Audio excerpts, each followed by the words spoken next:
এই চিন্তাধারা আমার 2005 সাল থেকে আমি দলকে ভালোবাসি এবং যত প্রোগ্রাম হয় প্রত্যেকটা প্রোগ্রামে এভাবে ধানের শীষ পড়ে যায়, কারণ আমার জিয়ার আদর্শ বিএনপি দলকে ভালো লাগে বা আনন্দ লাগে। এই কারণে আমি সব জায়গায় সারা দেশে এভাবে ঘুরে এভাবে আসি। বেগম খালেদার সাথে এর আগেও আমার দেখা হয়েছে এবং যদি আজকে দেখা হয় অনেক অনেক খুশি হবে বা অনেক ভালো লাগবে মনকে। ইতিপূর্বে এই সাজ আমি সারা দেশেই করে থাকি, আজ 20 বছর হলে।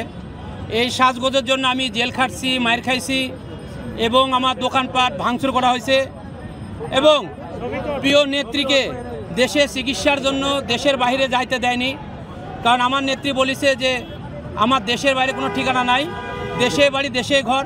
এবং প্রিয় নেত্রী 4 মাস শেষে চিকিৎসা শেষে 4 মাস পরে বাংলাদেশে আসছে, এজন্যই আমি আনন্দিত। এজন্য আরও আমি এই সাজগোজের নাটক থেকে ঢাকাতে এসেছি। আমাদের নাটোরে যারা আমরা বিএনপি করি, আমাদের নেতা কর্মী আমরা অনেক অত্যাচারিত, আমরা মায়ের খাইছি, জেল খাটছি, ঘুম সব কিছু। আমাদের নাটোরের প্রিয় নেতা রুহুল কুদ্দুস তালুকদারকে, দুলু সাহেবকে নাটোর যেতে দেয়নি। আমাদের অনেক নেতা কর্মীকে গুম করছে, খুন করেছে এই অবৈধ এমপি, অবৈধ সরকারের মন্ত্রী এমপি নাটোরে আমাদেরকে অনেক জ্বালিয়েছে।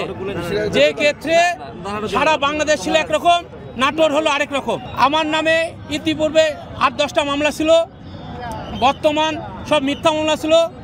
মিথ্যা এই হাসিনা পলানির পর আল্লাহর রহম সব মামলা খালাস, কারণ সব সাজানো মামলা ছিল। খরচটা এই সারা দেশে যে যায় এই খরচটা আমার নিজের বহনে যায়। আর আমার প্রিয় নেতা রুহুল কুদ্দুস তালুকদার দুলু সাহেব মাঝে সাঝে সে দেয়, সেটা নিয়ে আমি পার হই। আমাদের সাথে নাটোর থেকে মোটামুটি 500-600 লোক আমরা 10-12টা গাড়িতে এসেছি, 10-12টা বাসে এসেছি।